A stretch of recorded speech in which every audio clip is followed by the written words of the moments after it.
All right, everybody, I think we're going to get started. Thank you for coming out. Yeah, thank you for waiting, this kind couple here that's been here for 45 minutes. My name is Brandon Muir. I am the Executive Director of Reclaim New York. Reclaim is a nonprofit organization that's based in Manhattan, and we work to educate and engage New Yorkers on fiscal policy issues. And ultimately, we want to put New York in a place where we have a grassroots network that is paying attention to what's going on and feels empowered to engage on the issues, right? Not just pick candidate A over candidate B, but is actually in a position to understand what issues are coming out. So today, I want us to think a little bit about what it means to shrink government, right? This word we see thrown around a lot. If we had smaller government, government sucks, if there's any turning point people in here. But in reality, we should start the conversation thinking about our relationship with government, right? And what the dynamics of that are. The idea of shrinking government as fiscal conservatives or free market supporters, is pretty easy to digest. But today I want to start really thinking about our interactions with government. On a given day, think to yourself, when was the last time that you interacted with government? And then a couple of volunteers, kind sir, when was the last time you interacted? Every day, I'm an attorney in court in New York. Okay. Sir, how about you? Public transportation, probably. Okay, that's a great example. Sir, last time you interacted with government? When I go to a state school. Okay. These are all great examples, far better than what we normally hear, but you hit the nail on the head. The interaction, if you actually tried to calculate the frequency, it would be impossible, right? You get up in the morning, you take a shower, you run the water, there's a water bill with taxes on it. You flush the toilet, there's a water bill with taxes on it. You drive on the road, your kids go to a school. If you stood back and thought about how you would actually analyze that, the touch points are so often that it becomes impossible to calculate value. And that's a scary proposition when you start to think about how much of our income goes to government. So I walk into McDonald's, I order a cheeseburger, $5. Okay. I know what I expect to get, right? It's a fairly easy assessment. The guy says to me that'll be $50, right? I'd lose my mind. Kidding me? Because I know that there's not value in that proposition. I know that what you're asking me to pay is well above an expected cost for something like a cheeseburger. And what's scary to me is with that cheeseburger, we're talking about like literally 0.001% of our take-home income. The average New Yorker spends 25 to 45% of their take-home on government. I walk home at the end of the day and say, well, depends on how much money you make, right? If you're making $30,000, that's not going to be that high of a percentage. But if you were to put yourself in the position of, am I getting value for my dollars? That's a really tough proposition to assess. And how are we supposed to start to think about shrinking government then, ultimately, if we don't know where that value is?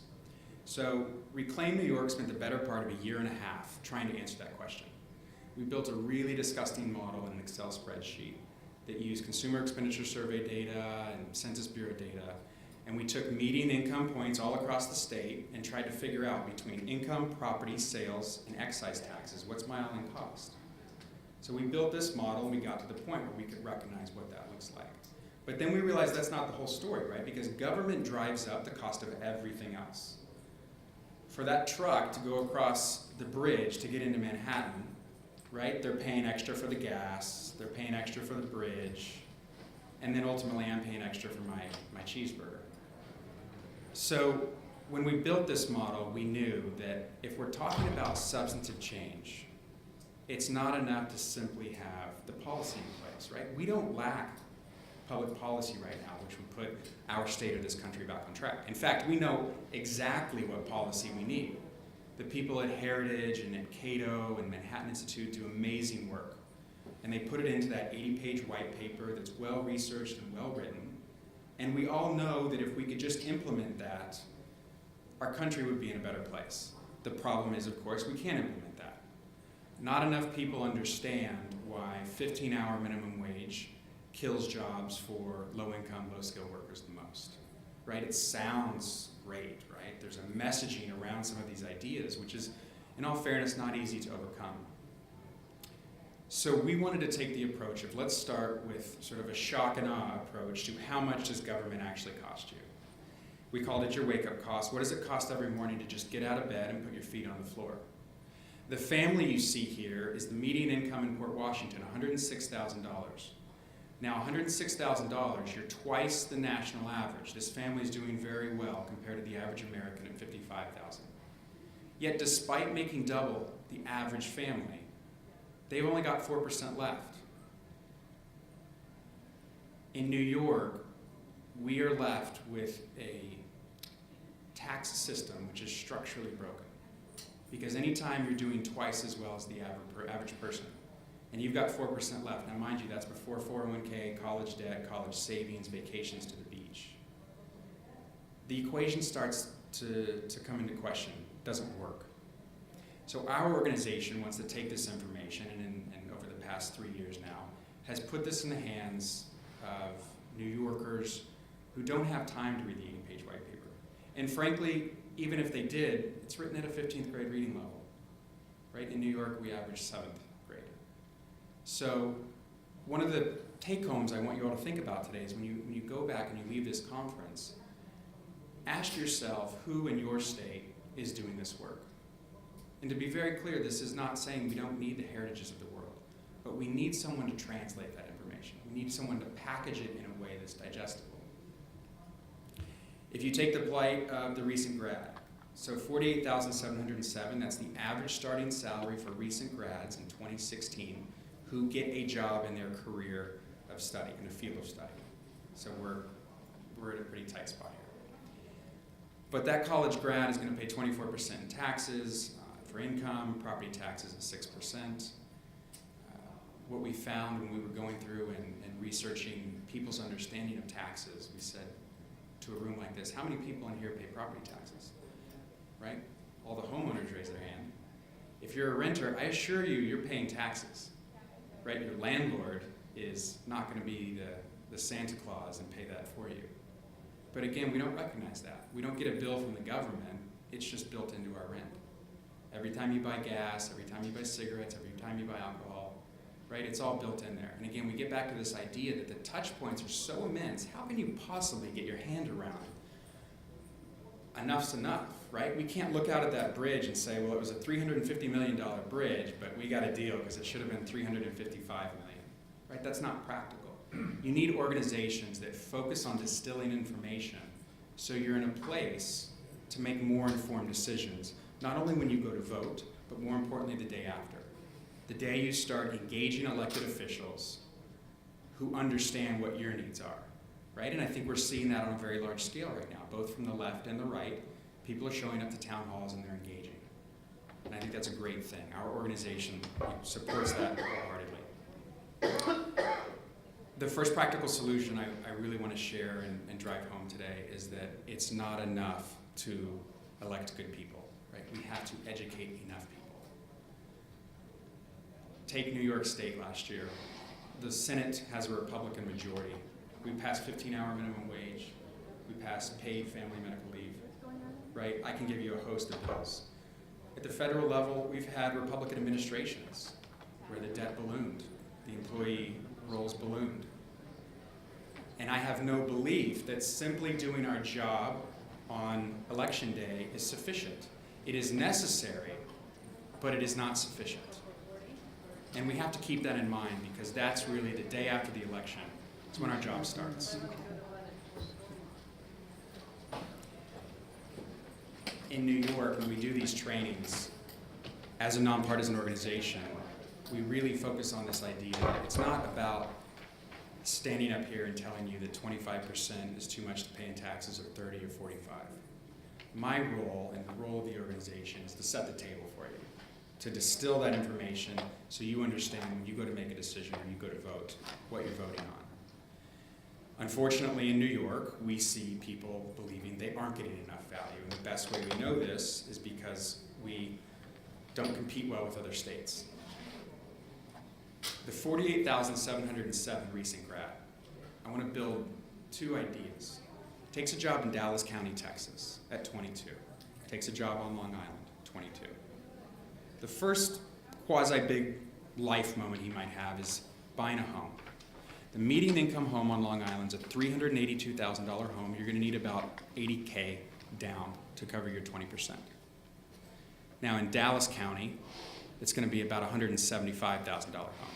You need about 40 or 35 down. Texas doesn't have state income tax. Texas has lower sales taxes, and Texas has lower property taxes. That 22-year-old is in a position to buy the home at 27 in Texas. It's 39 in New York. By the time the person in Texas goes from 27 to 39, they've saved $190,000 just in state income taxes alone. That's enough to put their kid through 4 years at Texas A&M. I share that story because you're not going to remember that New York is 49th in sales taxes and 50th in business climate. But you know that it makes a rational, logical person question whether or not they would stay in New York. Doesn't make sense. Mom and dad are there and I want to live by them, but am I really going to wait 17 years to buy a house? Most people would say no. Worst case, you buy that house at 39, you take out a 30-year mortgage. You pay it off at 69. In the time you pay that off, you've paid for it once in the principal, a second time with the interest on that loan, and a third time in property taxes. You've bought 3 homes, but you only own 1. And you've got nothing left to show for it at that point because you've still got to pay $1,000 a month in property taxes until the day you die.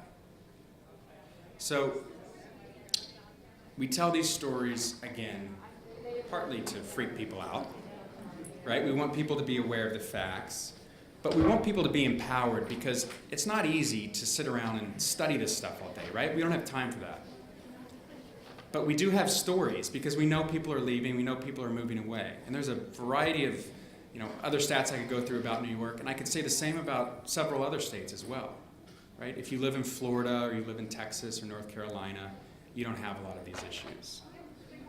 But it's states like New York where we need to be paying attention the most. We need people who understand, ultimately, when you lead the country in out-migration for 15 years, maybe something's wrong, and maybe we need to do something about it. The people that stay are left to pick up the pieces. In 74, 76% of New Yorkers turned out to vote for governor. In 2014, it was 28%. And I share that stat because this is just that first marker. Again, it's not necessary just to show up to vote, but if we don't engage and if we don't do this, then ultimately, why would we ever expect anything to change? When I was having a conversation last week out on Long Island, everyone said, yeah, we know it's expensive ultimately, but the politicians make these decisions and we can't do anything about it. We walked them through, of course you can do some stuff about it, you can engage them and whatnot. And they said, yes, but ultimately the real problem in this state is corruption. Now, New York has a corruption problem, no doubt. 93% of New Yorkers will tell you that they believe there's a serious corruption problem. A lot of states have corruption problems. But what a lot of people don't understand is that ultimately transparency is directly tied to affordability. When people take your money and believe they can spend it more effectively than you can, which is the current economic development strategy in New York, right? Corporate cronyism, all this stuff. When we don't push back, we're essentially entrusting them to say, you know what, sir, you do spend my money better than I do. It's not a good place to be, right? And so we're watching these news stories come out. Essentially, we've pegged it. You put the word nano in front of something, and that's a good investment. You put the word tech around something, it's a good investment. But I'm blown away because we're having this conversation earlier. There are people that are venture capitalists who do nothing in their life but study companies to decide whether or not they want to make an investment. And then, as it turns out, New York is able to rip out those investments, 2 or 3 a week. We know where all the great companies are. It blows my mind because the idea that other people know better than we do runs contrary to ultimately where we establish this nation. And I think it's such a big deal because we should never give away that power. We should be communicating back to our elected officials that you spend our tax dollars on the bare necessities, sir, and not a dollar more. As I said, 93% of New Yorkers see corruption as a serious problem. Our joke is that it must be the 7% who are elected that don't feel the same way. And this stat, 10 years, more than 3 dozen elected officials have either been forced out or stepped away for ethics violations. And that's just state level. So if we actually broke that down to the local, the numbers get much worse. I share this stat because it gets back to this idea that we have certain responsibilities as citizens. And I make the argument that we have outsourced our civic duty for far too long. We don't attend town board meetings, we don't attend school board meetings, and we don't vote with regularity in New York. So at some point, we all have to look at ourselves and understand what role we must play in this, right? We can't just trust people to make better decisions. So I encourage all of you to think about, again, what organizations in your state are doing similar work, but what role can you play? We decided with our organization that we were going to attack the big mess that is corruption. And we're doing this using the Freedom of Information Law. Right now, every state, to my knowledge, has a version of this law. And of course, at the national level, you have the Freedom of Information Act. We have gone to every school district, village, town, and county in the state and requested their 2014 checkbook. Now, some of you are familiar with the organization Open the Books. They're doing this at a national level, and they're having a world of success. Sending a Freedom of Information request is as easy as submitting an email. I would like to see the checkbook. I'm a taxpayer. Please send it to me now. We're taking all of this data and we're putting it online. So the graphic you see here is Long Island. 254 government entities on Long Island. We had about a 50% response rate. We picked up the phone, we put in some elbow grease, then we got to 75, then we got to 80. And then ultimately some people said, you know what, that's not public information. How we spend your tax dollars is not something we have to share. And we said, that's fine, but we'll let a judge determine that. We sued 6 entities on Long Island, a mix of Republicans and Democrats who felt like they were above the law. And today we're 6 out of 6. They paid our lawyer fees because, as it turns out, public checkbook is a public record. Go figure. Thank you, but I share it not to say that we've solved any sort of corruption problem, but it's actually that easy, right? We have communicated to elected officials that we are paying attention, that we're watching. And then if you do want to give that kickback or you do want to cut that contract without putting it out for bid, go ahead. But there's going to be people on January 1st of every year standing in front of the town hall saying, I'm due this. And what we measure when we look at the metrics to know whether or not New York is getting more transparent, do they start putting it online?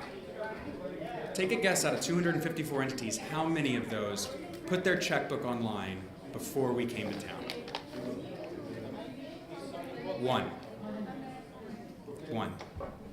Nassau County Town Clerk, who's running for election next year. 1 out of 254. In the Hudson Valley, we have 246 entities. 2 out of 246 posted their information online.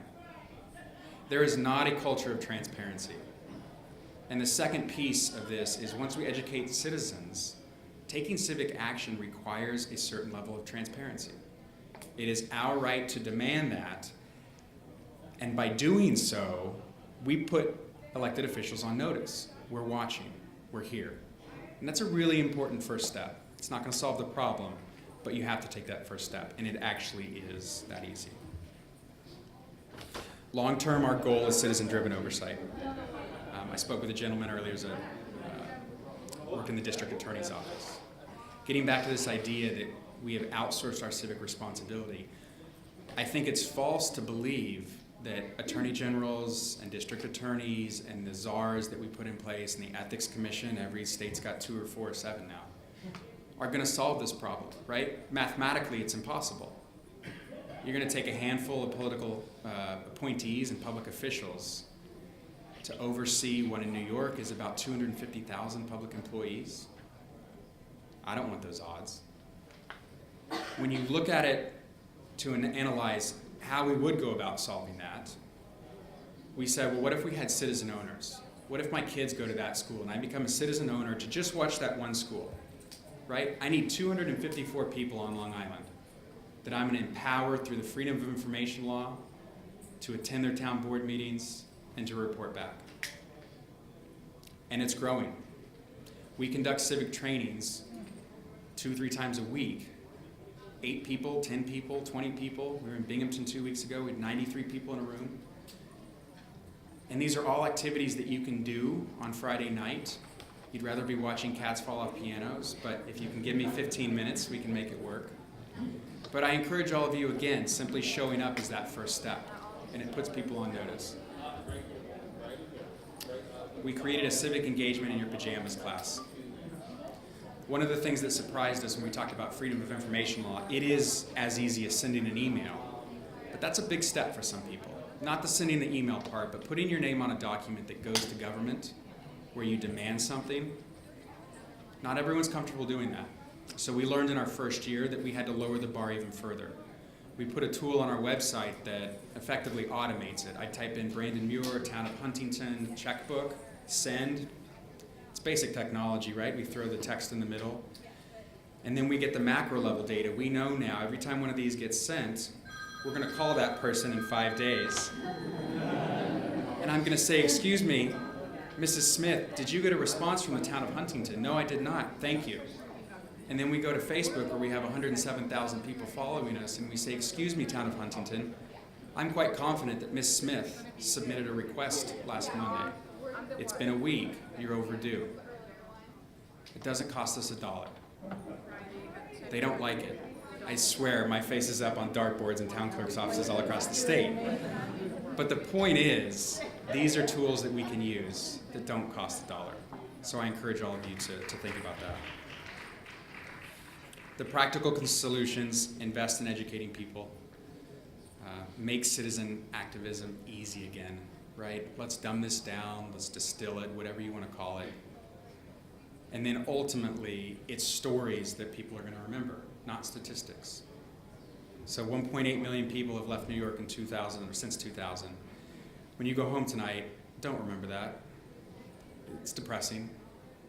But when you think about the story of Texas versus New York, you can share that, right? That's based on data, that's based on stats, and you could quote all that data and I'll share all those stats, but the fact is it makes sense for a 22-year-old to live in Dallas County. I feel super blessed to be talking to you here today because this is what I do for a living, and I am so excited to be doing it. Reclaim New York is at the intersection of policy, wonky academic stuff, messaging, and civic education. You know, we get to work with New Yorkers every day who are pissed off and who don't believe that this can actually turn around. Spoiler alert, we have not shrunk government yet in New York, but I can say that we are on a path to do so. We have put people in place and we're establishing a statewide network that is ready to communicate. So today when you leave, think about who's doing this locally. We would be more than happy to talk to you about how we can replicate the model, share this with other people, because ultimately this needs to be crowdsourced, right? This needs to be pushed out to everybody. So I hope you take away something that encourages you to do so. Thank you so much, and with that, questions?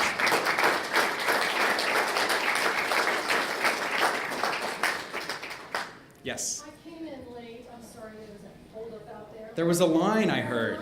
That's incredible. I'm very impressed though, can you give me your website so that I can research it when I... Yes, reclaimnewyork.org. New York is spelled out. reclaimnewyork.org. Thank you. We're on Facebook, we're on Twitter, we're on Instagram. Anybody here on Instagram? We've got great photos on there. Matt? So in Florida, they have what's called sunshine laws. Yes. Where emails, documents, if you have more than, I think it's 2 public officials in the room, it has to be an open meeting.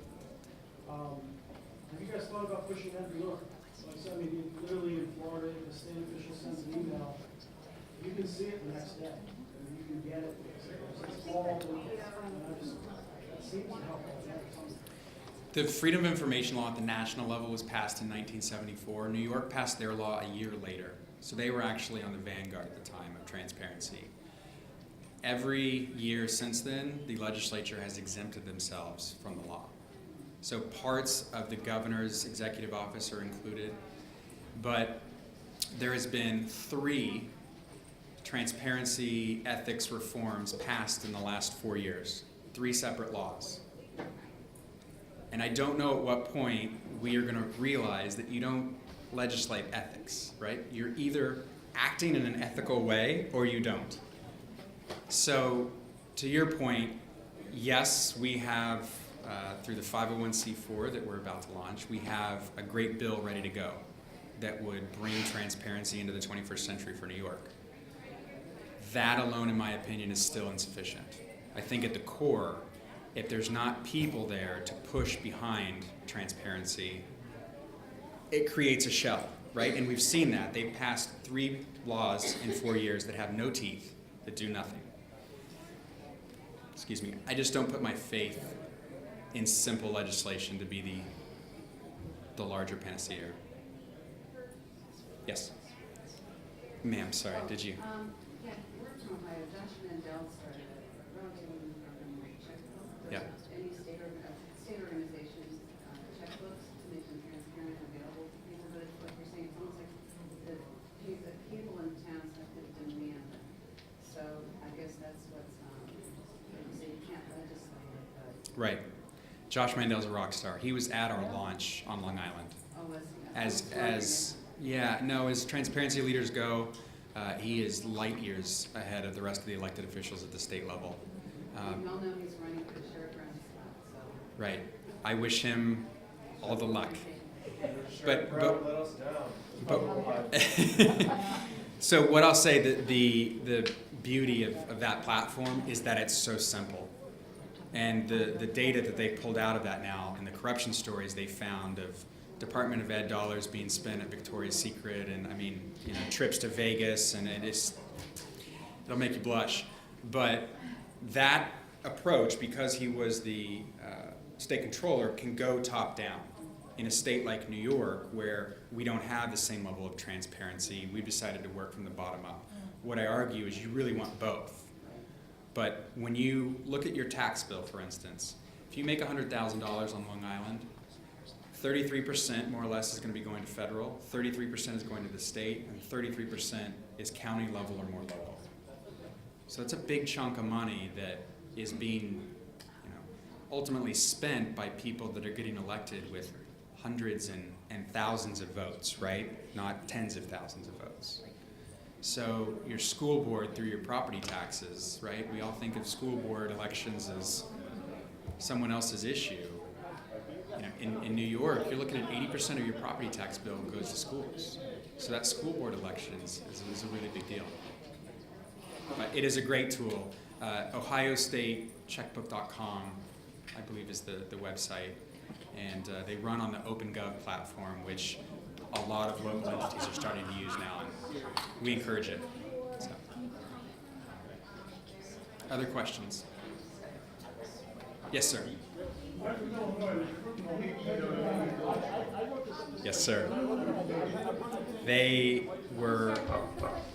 There's a group in Illinois called the Edgar County Watchdogs. A couple of guys who started using FOIL.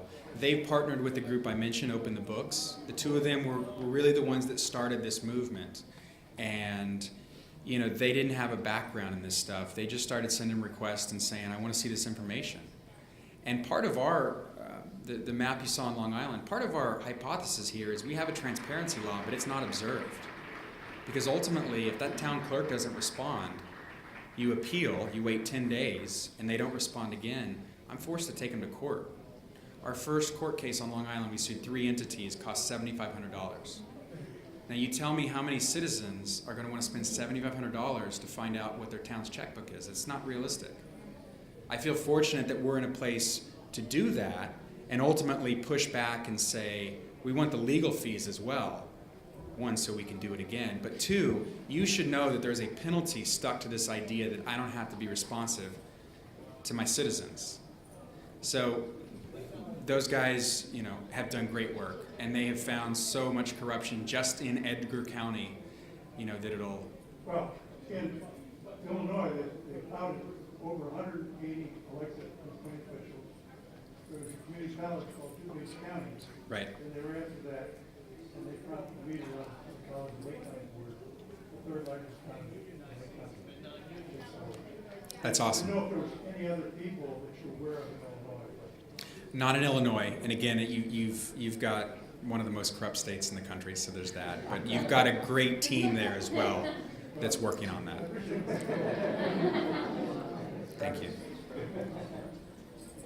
Any other questions? Alrighty.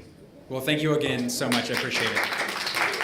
I'm told the passes that everyone wants are toward the back. If Yeah, that's if you could just make a line as you're leaving out the door, I will give you